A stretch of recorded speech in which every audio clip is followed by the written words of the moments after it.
Hi, Lewis. Ngobile from Supersport Africa. You know that F1 has a big following in terms of motorsports in Africa. We want to know, you've spoken publicly about a potential race. If you had to pick a specific city or a place in Africa, where would it be and why? Oh, well, welcome. Thank you.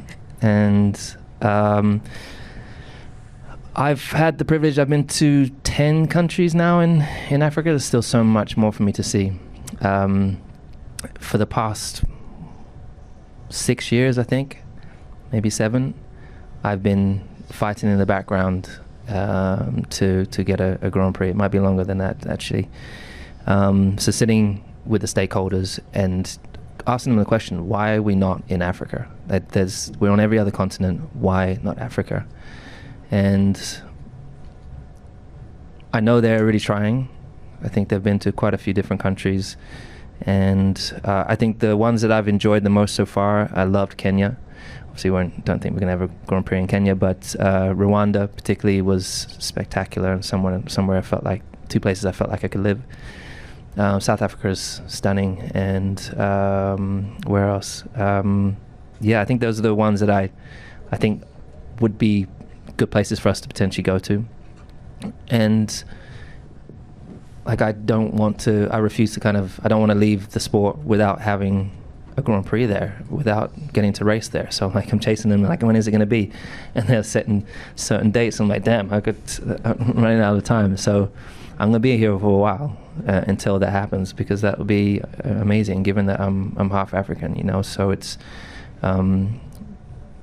I got family roots from a few different places there, like Tono and Benin, which I went to visit Benin last year, Senegal and Nigeria, and so it's something I'm really proud of. I'm really proud of that part of the world. I think it is the most beautiful part of the world, and I don't like that the rest of the world owns so much of it and takes so much from it, and no one speaks about it.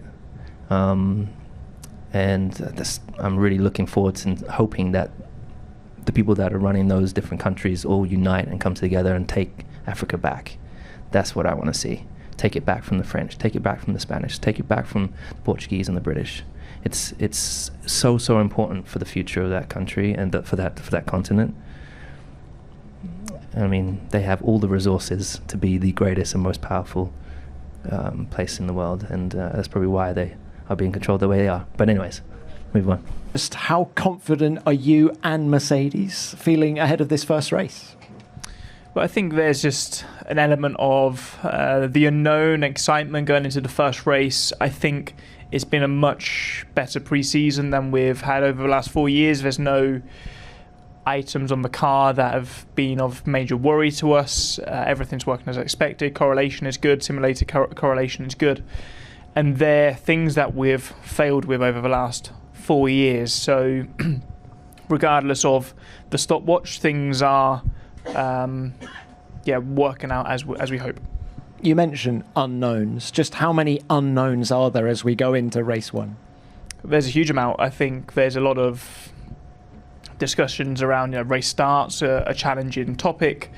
There's a lot of hurdles. I think you can get tripped up by any small error, so there's no time to relax during a race, during qualifying. Pit stops, things that once were quite straightforward parts of racing are now very complicated. However, to this point now, I think we've done the most amount of preparation possible. We're feeling in a good place. However, I'm sure new track, things might be different. Many of your rivals have you down as the title favourite. What do you make of that? Not a lot, really.